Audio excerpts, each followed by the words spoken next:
नमस्कार साथियों, राम राम। क्वायरा फाउंडेशन के इस ऑनलाइन प्लेटफॉर्म पर आप सबका स्वागत है। मैं रोहित पूनिया आपको आज से एनिमल हस्बेंड्री करवाऊंगा। आज से अपनी रेगुलर क्लासें होंगी, डेली क्लासें लेंगे अपन। पहले तो एनिमल हस्बेंड्री जो है वो काफ़ी एग्जामों के लिए इंपॉर्टेंट है। एलएसए सुपरवाइजर, एग्रीकल्चर सुपरवाइजर, एक अपना हाल ही में जो एग्ज़ाम हुआ है वेटरनरी इंस्पेक्टर जो DSSS द्वारा लिया गया था 23 तारीख को, उनके लिए इम्पोर्टेंट है। चलिए अपन देखते हैं एनिमल हस्बेंड्री। और बताता हूँ जो हाल ही में जो वैकेंसी चल रही है एलएसए सुपरवाइजर की, जो RCDF द्वारा निकाली गई है, और एक एग्रीकल्चर सुपरवाइजर की वैकेंसी चल रही है, जिनके लिए इम्पोर्टेंट है। पहले मैं आपको बताता हूँ जो एलएसए का एग्जाम जो सिलेबस है, वो पैटर्न क्या होता है पेपर का। चलिए देखते हैं अपन। बताता हूँ मैं आपको एलएसए एग्जाम पेपर, इसके बारे में देखते हैं। इसका पेपर है वो 2 पार्टों में आता है। पहले पार्ट में राजस्थान जीके और दूसरे पार्ट में आता है एनिमल हस्बेंड्री। 2 पार्ट में आता है। राजस्थान जो टोटल पेपर आता है वो 120 क्वेश्चन का आता है। टोटल क्वेश्चन आते हैं 120 क्वेश्चन आते हैं, जिसमें 40 क्वेश्चन आते हैं राजस्थान जीके से और 80 क्वेश्चन आते हैं एनिमल हस्बेंड्री से। टोटल क्वेश्चन हो गए 120 क्वेश्चन हो गए। राजस्थान जीके का देखें अपन सिलेबस, तो इसके अंतर्गत 3 टॉपिक आते हैं: जियोग्राफी, हिस्ट्री, इतिहास, और तीसरा है कला व संस्कृति। 3 टॉपिक आते हैं: राजस्थान का भूगोल, राजस्थान का इतिहास, राजस्थान की कला व संस्कृति। 40 क्वेश्चन आते हैं। और एनिमल हस्बेंड्री है, इसके अंदर अपने 10 बुकें आती हैं। कौन कौन सी? पहली वेटनरी एनाटॉमी, दूसरी फिजियोलॉजी, तीसरी LPM, चौथी एक्सटेंशन, 5वीं जेनेटिक्स। 5 बुकें आती हैं। ये 5 बुकें आती है फर्स्ट ईयर के अंदर। जब AHDP करते हैं, यानी एनिमल हस्बेंड्री डिप्लोमा प्रोग्राम करते हैं, उसके अंदर फर्स्ट ईयर के अंदर ये 5 बुकें लगती हैं। सेकेंड ईयर में 5 और लगती हैं। कौन कौन सी? एक आती है अपनी फार्माकोलॉजी,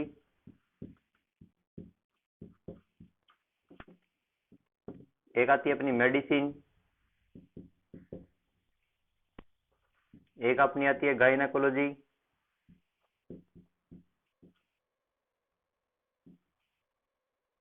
एक आती है अपनी न्यूट्रिशन, और लास्ट बुक आती है वो सर्जरी। जो ये 5 बुकें हैं ये लगती हैं सेकेंड ईयर के अंदर। यानी 10 बुकें होंगी 80 क्वेश्चन का, यानी पर बुक का जो वेटेज रहता है क्वेश्चन का, वो पर बुक का रहेगा 8 क्वेश्चन। यानी एक बुक से 8 क्वेश्चन का वेटेज रहता है, एक बुक से 8 क्वेश्चन आने का। यही जो सिलेबस है ये सेम सिलेबस दे रखा है अपने एलएसए सुपरवाइजर के अंतर्गत। इसमें तो आते हैं 120 क्वेश्चन। और एलएसए सुपरवाइजर का पेपर देखें, इसके अंतर्गत आएंगे आपके 50 क्वेश्चन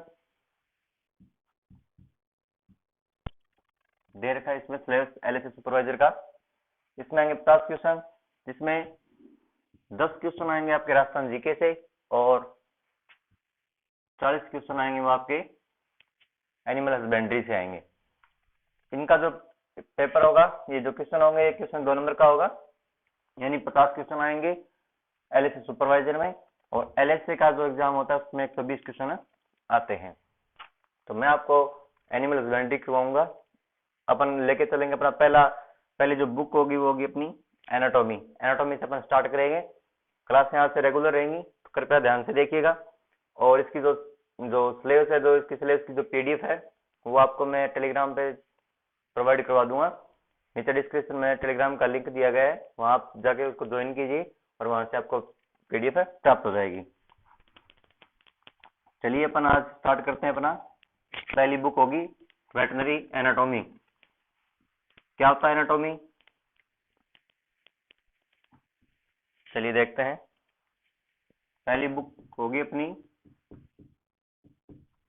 इंट्रोडक्टरी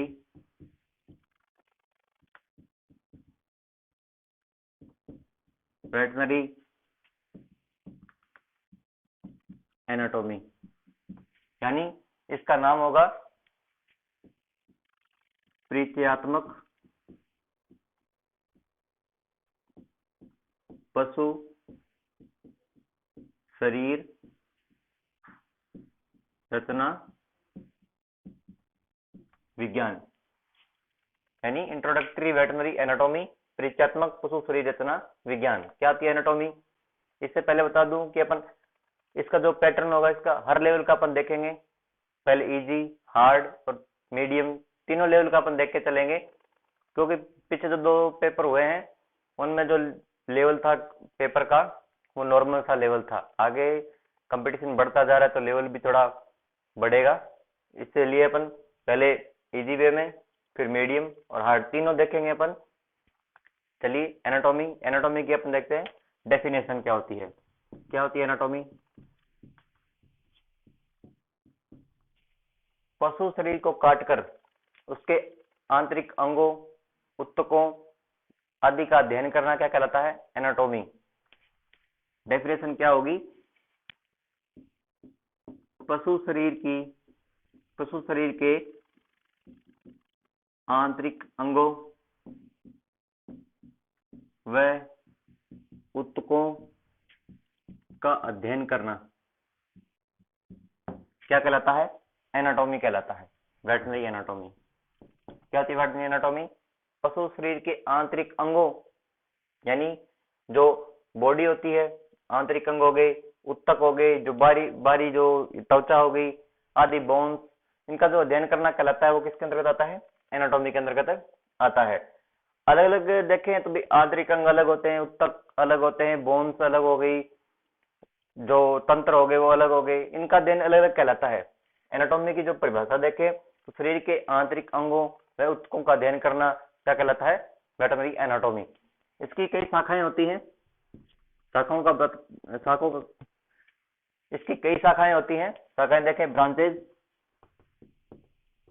शाखाएं। पहली शाखा बताता हूं मैं आपको, सूक्ष्म शारीरिकी पशु शरीर रचना विज्ञान, यानी इसका जो दूसरा नाम होता है इंग्लिश में, वो काफी इंपॉर्टेंट है, माइक्रोस्कोपिक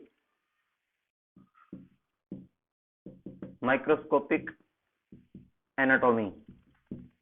जैसा कि नाम से स्पष्ट है, माइक्रोस्कोपिक। क्या होती है माइक्रोस्कोपिक? माइक्रोस्कोप यानी सूक्ष्मदर्शी, यानी पशु शरीर के वो अंग जिनको अपन सूक्ष्मदर्शी से जिनका अध्ययन किया जाता है, यानी जिनको अपन नग्न आंखों से नहीं देख सकते। नग्न आंखों से क्या नहीं देख सकते अपन? एक तो ऊतक और एक कोशिका। कोशिका व ऊतकों का अध्ययन किया जाता है किसके अंतर्गत है? सूक्ष्म शारीरिकी के अंदर, यानी माइक्रोस्कोपिक एनाटॉमी के अंतर्गत ऊतक व कोशिकाओं का अध्ययन किया जाता है। और किसका यूज किया जाता है? सूक्ष्मदर्शी का उपयोग करके ऊतक व कोशिकाओं का अध्ययन किया जाता है। तो ऊतकों का अध्ययन और कोशिकाओं का अध्ययन, इनकी भी अलग से डेफिनेशन होती है। ऊतकों का अध्ययन, और इधर हो गया कोशिकाओं का अध्ययन। ऊतकों का अध्ययन क्या कहलाता है? ऊतकों का अध्ययन अपन इसको अलग से नाम दें तो हिस्टोलॉजी, और कोशिकाओं का अध्ययन क्या कहलाता है? साइटोलॉजी। यानी ऊतकों का अध्ययन हिस्टोलॉजी और कोशिकाओं का अध्ययन क्या कहलाएगा? साइटोलॉजी कहलाता है। यानी सूक्ष्म शारीरिकी यानी माइक्रोस्कोपिक एनाटॉमी के अंतर्गत सूक्ष्मदर्शी का उपयोग करके ऊतकों व कोशिकाओं का अध्ययन किया जाता है, सूक्ष्म शारीरिकी कहलाता है। सूक्ष्म शारीरिकी में देखें ऊतकों का अध्ययन क्या कहलाता है? हिस्टोलॉजी, और कोशिकाओं का अध्ययन क्या कहलाता है? साइटोलॉजी। तो क्वेश्चन बनता है जैसे हिस्टोलॉजी का अध्ययन किसके अंतर्गत किया जाता है? तो सूक्ष्म शारीरिकी के अंतर्गत आता है, माइक्रोस्कोपिक एनाटॉमी के अंतर्गत आता है। हिस्टोलॉजी में किसका अध्ययन किया जाता है? तो ऊतकों का अध्ययन किया जाता है। साइटोलॉजी के अंतर्गत किसका अध्ययन किया जाता है? तो कोशिकाओं का अध्ययन किया जाता है। हर एक टॉपिक से अलग अलग क्वेश्चन बनते हैं। सूक्ष्मदर्शी का उपयोग करके कौन सी एनाटॉमी की जाती है? तो सूक्ष्म शारीरिक यानी माइक्रोस्कोपिक एनाटॉमी का उपयोग सूक्ष्मदर्शी का उपयोग किया जाता है इसके अंतर्गत। दूसरी जो शाखा होती है स्थूल शारीरिकी। पहली शाखा सूक्ष्म शारीरिकी, दूसरी शाखा स्थूल शारीरिकी। इसका इंग्लिश में नाम देखें तो ग्रॉस एनाटॉमी, और इसका अन्य नाम देखें, इसका नाम है माइक्रोस्कोपिक एनाटॉमी, इसका नाम है मैक्रोस्कोपिक एनाटॉमी। इसको क्या कहते हैं? सूक्ष्म स्थूल शारीरिकी, ग्रॉस एनाटॉमी या मैक्रोस्कोपिक एनाटॉमी। नाम में डिफरेंस है, ध्यान से देखना। ये है मैक्रो और ये है माइक्रो, मैक्रो और माइक्रो। नाम से स्पष्ट हो रहा है इसमें स्थूल शारीरिकी के अंतर्गत, यानी इसमें अपन नग्न आंखों से जो अध्ययन करते हैं, जिन अंगों का अध्ययन किया जाता है वो स्थूल शारीरिकी के अंतर्गत आता है। नग्न आंखों से अध्ययन करना किसका? पशु शरीर का। ध्यान रखना, पशु शरीर का नग्न आंखों से अध्ययन करना। नग्न आंखों से कौन कौन से अंग देख सकते हैं अपन? एग्जाम्पल देखें, bones, muscles, head, joints, thoracic,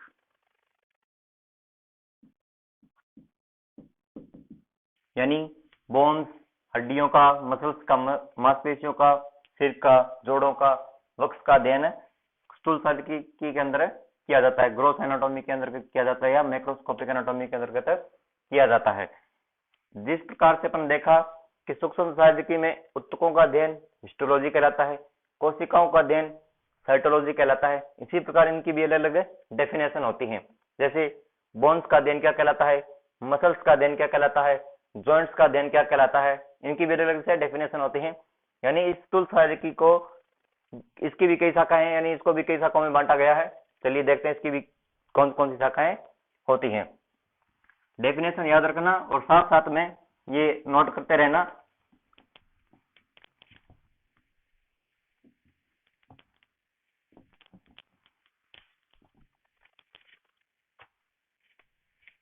दूसरी शाखा कौन सी थी? स्थूल शारीरिकी या ग्रॉस एनाटॉमी या मैक्रोस्कोपिक एनाटॉमी।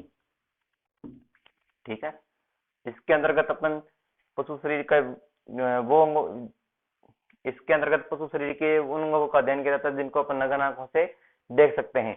जैसे मैंने बताया था बोन्स, मसल्स, मैंने आपको बताया जैसे बोन्स, मसल्स हो गई, हेड, थोरेसिक, जॉइंट्स, इनका अध्ययन अपन किसके अंतर्गत करते हैं? ग्रॉस एनाटॉमी के अंतर्गत किया जाता है।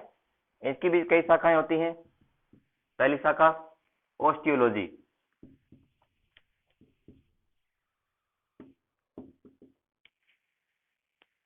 ऑस्टियोलॉजी में किसका अध्ययन किया जाता है? अस्थियों का, बोन्स का। ऑस्टियोलॉजी में बोन्स का अध्ययन किया जाता है। पहली शाखा कौन सी? ऑस्टियोलॉजी। दूसरी मायोलॉजी। मायोलॉजी के अंतर्गत किसका अध्ययन किया जाता है? मसल्स का अध्ययन किया जाता है। किसके अंतर्गत है? मायोलॉजी के अंतर्गत। तीसरी शाखा आर्थ्रोलॉजी। इसके अंतर्गत आर्थ्रोलॉजी और इसका दूसरा नाम क्या होता है?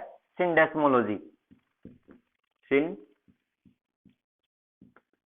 सिंडेस्मोलॉजी। आर्थ्रोलॉजी या सिंडेस्मोलॉजी के अंतर्गत किसका अध्ययन किया जाता है? आर्थ्रोलॉजी से नाम से स्पष्ट हो रहा है किसका? जॉइंट्स का अध्ययन किया जाता है। जॉइंट्स का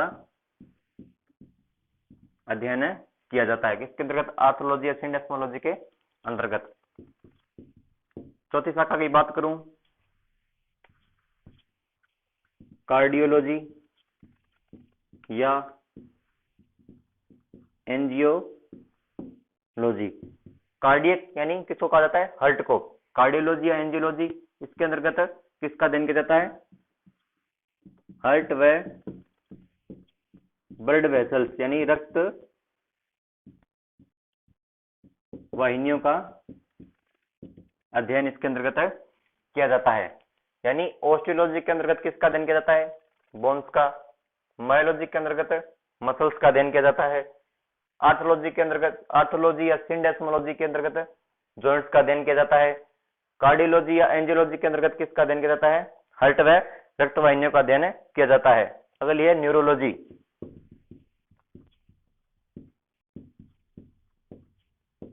न्यूरोलॉजी यानी न्यूरॉन यानी तंत्रिका तंत्र, तंत्रिका तंत्र का व मस्तिष्क का अध्ययन किया जाता है। न्यूरोलॉजी के अंतर्गत तंत्रिका तंत्र व मस्तिष्क का अध्ययन किया जाता है, ये इसकी शाखा होगी। अगली शाखा की बात करें अपन, कौन सी, स्प्लैंकोलॉजी को। स्प्लैंकोलॉजी क्या होता है, स्प्लैंकोलॉजी इसके अंतर्गत अपन विभिन्न तंत्र यानी विसरल ऑर्गन का इसके अंतर्गत अपन अध्ययन करते हैं। स्प्लैंकोलॉजी के अंतर्गत किसका, आंतरिक अंगों या विसरल ऑर्गन्स का अध्ययन किया जाता है। कौन से होते हैं आंतरिक अंग, अब ये आ गया विसरल ऑर्गन कौन से होते हैं, यानी विसरल ऑर्गन के अंतर्गत, इसके अंतर्गत अपन पाचन तंत्र, उत्सर्जन तंत्र, प्रजनन तंत्र और श्वसन तंत्र का अध्ययन करते हैं। कौन सी शाखा के अंतर्गत, स्प्लैंकोलॉजी के अंतर्गत अपन आंतरिक अंगों या विसरल ऑर्गन्स का अध्ययन करते हैं। कौन कौन से आंतरिक अंग कौन कौन से हो गए, पाचन तंत्र हो गया, उत्सर्जन तंत्र, प्रजनन तंत्र और श्वसन तंत्र के अंतर्गत इसका अध्ययन किया जाता है।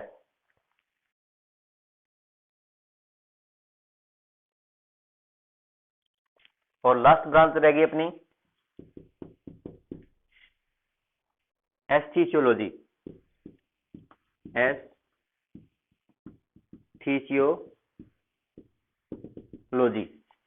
एस्थीसियोलॉजी के अंतर्गत किसका अध्ययन किया जाता है, सेंस ऑर्गन यानी ज्ञानेंद्रियों का अध्ययन किया जाता है। ये हो गई अपनी स्थूल शारीरिकी के अंतर्गत जो शाखाएं आती हैं उनका पूरा वर्णन हो गया।